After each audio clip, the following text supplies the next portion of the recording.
Hi everyone! This video is about gaining perspective. I'm your professor, Dr. Jennie Rosier. Let's get started.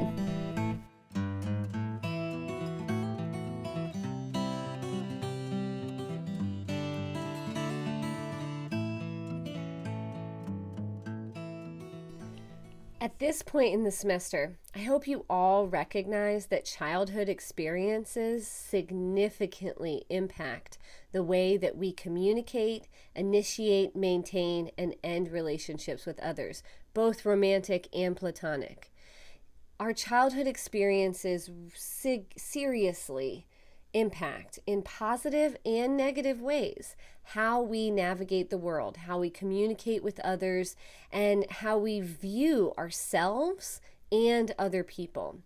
In your book on pages 92 and 93, I talk about a lot of research, and I try to condense it, a lot of research findings about a few things that can happen in childhood that manifest into something that's sometimes difficult to deal with in adulthood. I'm not going to go over all of it now, but I think it's important that to understand that some of our problems with our partners have little to do with what's happening in our current relationship and have everything to do with a potentially negative life experience or experiences that we have had or that our partner has had. And I really hope that that is something that you take away from this class, is that a lot of times we get in conflict with one another or disagreements, or we don't like someone or do like someone because of our own childhood experiences or the childhood experiences of other people. And so one of the things that I think is interesting to talk about is that there's a lot in these 2 pages, but one of the things that I think is interesting is the idea of having a critical parent. So a child who has a parent who criticizes them or criticizes other people can develop some seriously negative views of themselves that they carry with them through adolescence and adulthood. So the research shows that a parent who criticizes the child or anyone, so they could be criticizing anyone, can create a child who turns into an adult who develops feelings of self-hate because they feel as though they are not good enough and are not able to do anything correctly. They learn to not trust themselves and question decisions that they have made. So it can make it really difficult for them to make those important life decisions that all adults need to make. They develop low self-esteem because, again, they blame themselves for the criticism. They undermine and underestimate themselves in personal relationships, and they can become either overly dependent on or overly independent from a romantic partner. Just think about if you're in a relationship with someone who's experiencing these negative outcomes of their childhood. It can become really difficult to navigate a relationship with this person. And so what this chapter is really about, and what this whole class is really about, in my opinion, is to help you have some empathy for those important people in your life. Because, as I like to say in my head and out loud, most of the time people are giving you a hard time because they're having a hard time. And I think that if you think about that when you're engaged in some kind of conflict interaction with your romantic partner, it might help you understand their perspective and have a little empathy for them. Speaking of perspective taking, there are 3 main kinds of empathy that I talk about in the workbook. And so one of them is perceptual empathy. This is perceiving the situation that your partner is facing. So your partner is upset about something, either upset with you, upset with themselves, upset with someone else, and they're going through something. Perceptual empathy is when you perceive, so you can see, okay, this is difficult for my partner. Cognitive empathy is putting yourself in your partner's shoes. And I like to talk about this idea of putting yourself in your partner's shoes. I think lots of times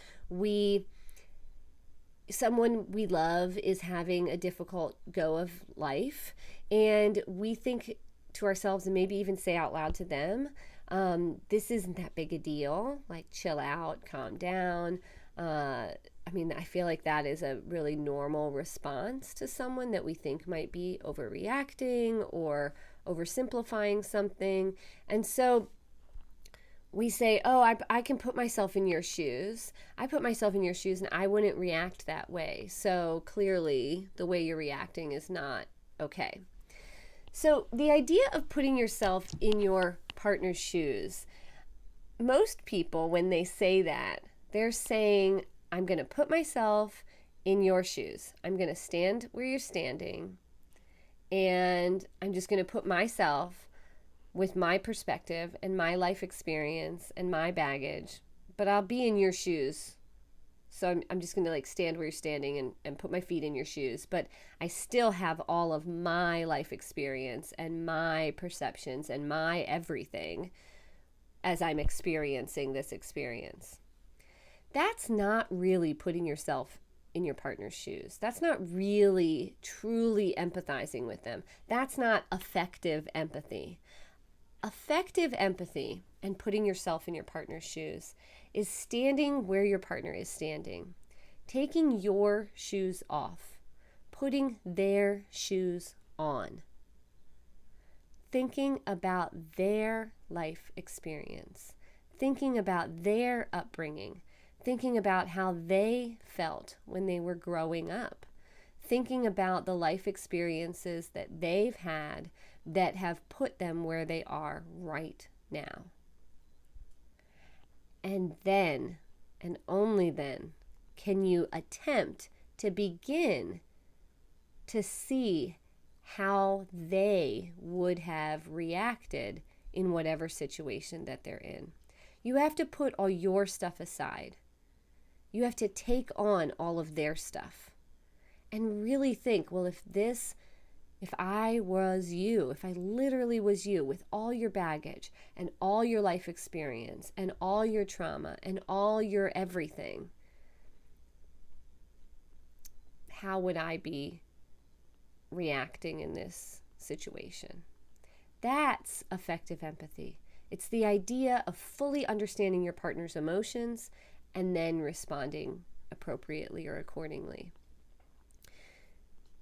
This is really difficult to do. It takes a lot more effort to do. It's easy to just react and diminish someone's feelings. But it's important to note that people's feelings are real, people's feelings are theirs, and they're allowed to have them. So I really hope that, again, and hopefully more lectures will help you feel this way. I really hope that this class can help you understand other people's perspectives and understand the importance of working hard to understand other people's perspectives. Because like I said in the Gender and Culture Zoom lecture, I think that we are set up for failure a lot in the United States. We're extremely individualistic. We're told personal happiness is of the utmost importance.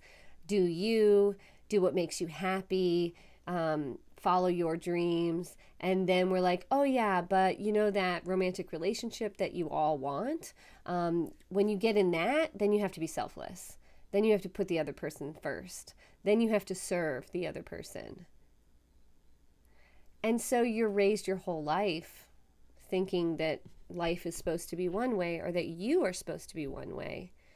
And then we get in a relationship and we realize that if we still act that way, the relationship is not going to work. And so we have to think about the other person's perspective and think about the other person's life and how their early experiences have made them who they are today. Well, that's a wrap. I'm Dr. Jennie Rosier, Associate Professor of Communication Studies at James Madison University. I'm also the director of the RLH Project. You can find me on Instagram at Relationships Love Happiness or on Facebook at /Relationships Love Happiness. Thanks for watching.